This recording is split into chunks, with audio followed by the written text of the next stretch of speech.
the Ardennes forest had always been a place of shadows.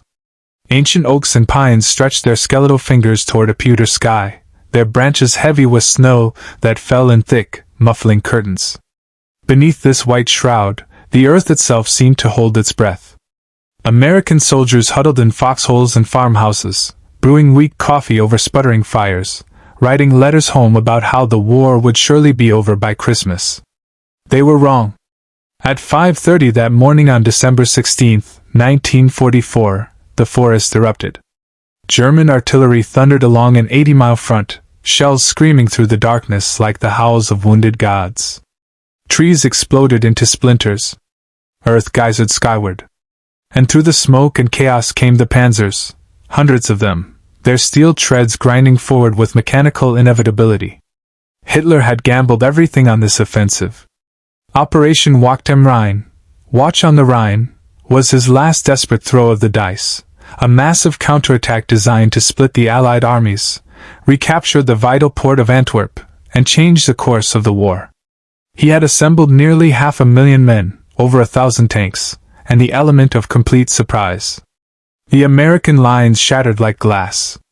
In the Supreme Headquarters Allied Expeditionary Force at Versailles, the news arrived in fragments. Panicked radio transmissions, contradictory reports, entire divisions going silent.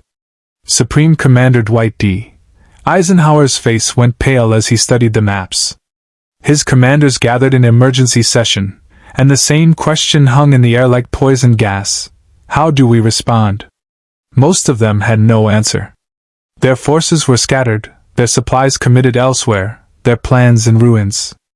The Germans were driving west with shocking speed, creating a massive bulge in the Allied lines. It would take weeks to organize a counterattack. Maybe months. Most of them had no answer. But one man did. Lieutenant General George Smith Patton Jr. was not like other generals. Where they saw problems, he saw opportunities. Where they counseled caution, he demanded aggression. Where they planned methodically, he moved with lightning speed. Born to a family steeped in military tradition, Patton had spent his entire life preparing for war. As a child, he had memorized the campaigns of Alexander, Caesar, and Napoleon. He believed, truly believed, in reincarnation, convinced he had fought at the walls of Troy and Caesar's legions, with Napoleon's Grande Army. War was not just his profession, it was his destiny, his religion, his reason for existing. By December 1944, he commanded the Third Army, arguably the most effective fighting force in the European theater. In 5 months, his army had liberated more territory, captured more prisoners, and advanced farther than any other American army. His secret was simple: constant attack. The way to prevent the enemy from attacking you, he liked to say, is to attack him. Keep him on the run and he has no time to make plans. But Patton's aggressive style had made him enemies. His superiors, Eisenhower, Bradley, Montgomery, often found him difficult, insubordinate, politically toxic. He had slapped shell-shocked soldiers in Sicily, called them cowards, nearly ended his career. He made inflammatory speeches, alienated the press, and showed open contempt for caution. Yet even his critics admitted one thing: when you needed someone to attack, to move fast, to do the impossible, you called Patton. On December 12, 1944, 4 days before the German offensive began, Patton was at his headquarters in Nancy, France. His Third Army was preparing to attack the Siegfried Line, Germany's western defenses. But something nagged at him. His intelligence officer, Colonel Oskar Koch, had noticed peculiarities in German radio traffic. Enemy units were going silent. Troops were moving at night. There was activity in the Ardennes sector, that quiet part of the line where green American divisions rested. Patton studied his maps with those strange, piercing eyes. Some said they looked right through you, into whatever came after. He traced the Ardennes with one gloved finger. "Oscar," he said quietly, "I think they're going to attack." Koch nodded. The Ardennes would be the logical place. Weak defenses, bad weather grounds, our air support, forest cover for their movement. Most commanders would have dismissed such speculation. The Ardennes was considered impassable for tanks. Hitler himself had proven that wrong in 1940, but Allied intelligence had somehow forgotten the lesson. Besides, the Germans were defeated, weren't they? Retreating on all fronts. They couldn't possibly have the strength for a major offensive. But Patton had studied the German mind his entire life. He understood their warrior culture, their capacity for fanaticism, their dangerous skill at warfare. He knew what a cornered animal could do. "We need contingency plans," he told his staff. "If they hit the Ardennes, I want to be ready to move north. Fast." His staff exchanged glances. They were pointed east, preparing to invade Germany. Turning an entire army 90 degrees, in winter, in secret, through 100 miles of narrow roads, was theoretically impossible. But Patton's staff had learned not to say, "impossible," to their commander. Colonel Halley Maddox, his operations officer, began sketching plans. 3 different scenarios, depending on how deep the German attack penetrated. For each scenario, detailed movement orders, which divisions would move first, which roads they would use, where supply depots would be established, how artillery would be repositioned. "Have these ready by December 18th, Patton ordered. "Sir, that's December 18th, Colonel." It was as if he could see the future. When the German offensive exploded on December 16th, the effect was catastrophic. The 106th Infantry Division, green troops, barely trained, was surrounded and forced to surrender, the largest American capitulation since Bastogne. Panzers drove through snow and darkness, bypassing resistance, racing for the bridges over the Meuse River. At places like St. Vith and Bastogne, isolated American units found themselves cut off, desperately holding crossroads that could determine the fate of the entire campaign. The mood at SHAF was near panic. Eisenhower called an emergency meeting at Verdun for December 19th. His face was drawn, exhausted. The Supreme Commander had carried an impossible burden, managing not just military operations but the egos and politics of American, British, French, and Soviet allies. Now his worst nightmare was unfolding. The conference room was cold, heated only by a single pot-bellied stove that coughed smoke. Eisenhower's senior commanders gathered. Omar Bradley, commander of the 12th Army Group, looking shaken. British Field Marshal Bernard Montgomery, already calculating how to blame Americans for the disaster. Various staff officers with grim expressions. And Patton, who walked in looking like he'd just been invited to a party. "The present situation," Eisenhower began heavily, "is to be regarded as one of opportunity for us and not of disaster." It was a brave attempt at optimism, but nobody believed it. Except Patton. "Hell, let's have the guts to let the bastards go all the way to Paris," Patton said with a wolfish grin. "Then we'll cut 'em off and chew 'em up." The room went silent. Several officers stared at him with open hostility. This was exactly the kind of reckless comment that made people hate Patton. But Eisenhower knew his man. Beneath the bravado was the most aggressive combat commander in the U.S. Army. "George," Eisenhower said quietly, "I want you to command this move. When can you attack?" And here was the moment that separated Patton from every other general in that room. Without hesitation, without consulting notes, he answered, "The morning of December 22nd. With 3 divisions." The silence deepened. Several men laughed, actually laughed, thinking it was a joke. December 22nd was 3 days away. Patton's Third Army was currently fighting 75 miles to the south, pointed in the opposite direction. To make the attack he was promising, he would need to disengage from combat, turn his entire army 90 degrees, move it through the worst winter weather in decades over roads choked with retreating troops and fleeing refugees, coordinate with unfamiliar units, establish new supply lines, and attack one of history's most effective military forces. In 72 hours. "Don't be fatuous, George," Bradley said sharply. But Eisenhower was studying Patton's face. "Can you really do it?" "I've already made my plans," Patton said. "I had a hunch this might happen. My staff has 3 complete movement orders ready, depending on how far north you want me to attack. Just give me the word." The room erupted in astonished conversation. While everyone else had been caught completely by surprise, Patton had been preparing.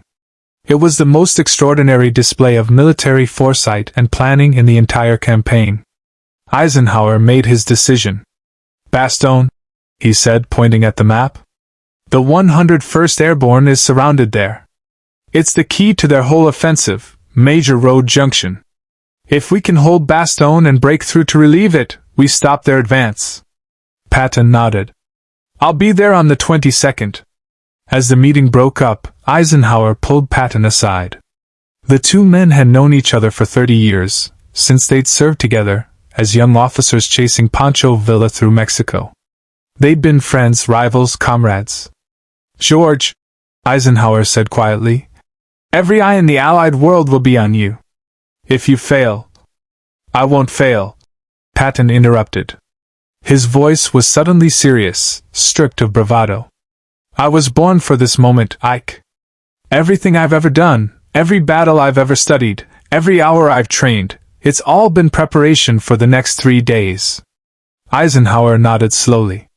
"Then God go with you." What followed was one of the most remarkable military movements in history. Patton's staff worked through the night of December 19th, turning contingency plans into movement orders. Coded messages went out to division commanders. The 4th Armored Division, the 26th Infantry Division, and the 80th Infantry Division, nearly 250,000 men with their tanks, trucks, artillery, and supplies, began the pivot. The weather was hellish. Temperatures dropped below zero. Snow fell in blinding curtains. Ice turned roads into skating rinks. Under normal circumstances, military wisdom said you couldn't move an army in such conditions. But Patton didn't accept normal circumstances. He drove himself to the forward areas, his jeep sliding through snow and slush, personally checking road conditions, screaming at traffic jams, cutting through red tape with pure force of will. When trucks got stuck, he ordered soldiers to push them. When bridges couldn't handle tank weight, he had engineers improvise reinforcements. When his soldiers faltered in the cold, he shamed and inspired them in equal measure. "We're going to keep fighting," he told frozen troops huddled in farmhouses. "We're going to attack. We're going to go through the enemy like crap through a goose." His profanity was legendary, but so was his effect. Soldiers who saw Patton, with his polished helmet, ivory-handled revolvers, and absolute confidence, believed they could do anything. Behind the dramatic figure, an entire staff worked miracles of logistics. Colonel Walter J. Muller, his supply officer, rerouted fuel trucks, ammunition convoys, and ration supplies on the fly. Engineers cleared roads, built bridges, marked routes through minefields. Military police directed traffic at every crossroads. Liaison officers coordinated with unfamiliar units, untangling the chaos. And incredibly, impossibly, it worked. On December 22nd, exactly as promised, the 4th Armored Division smashed into the southern flank of the German Bulge. The surprise was total.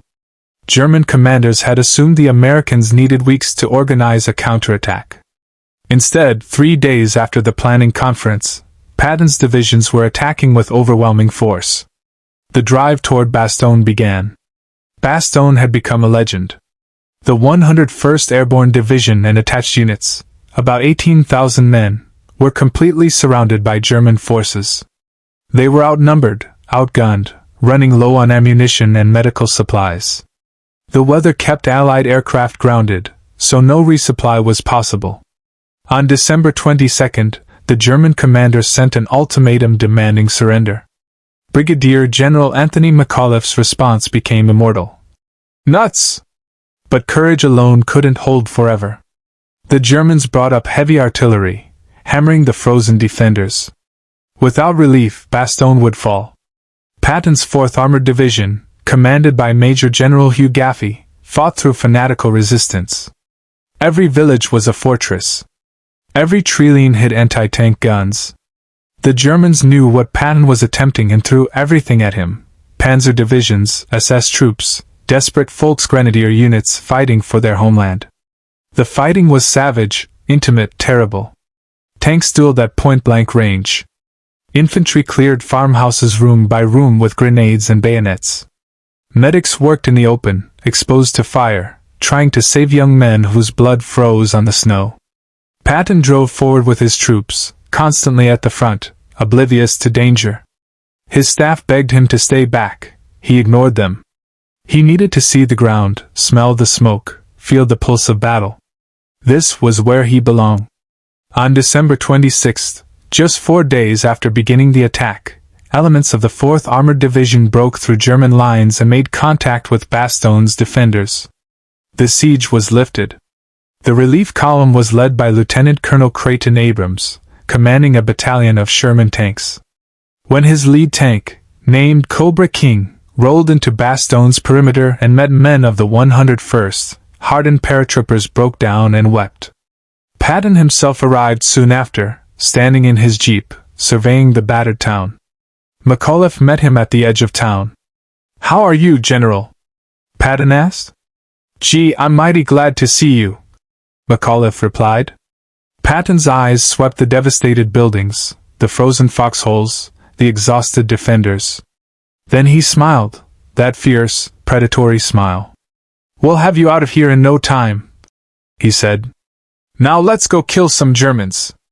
The Battle of the Bulge raged for another month, but Patton's lightning counterstroke had blunted the German offensive at its critical moment.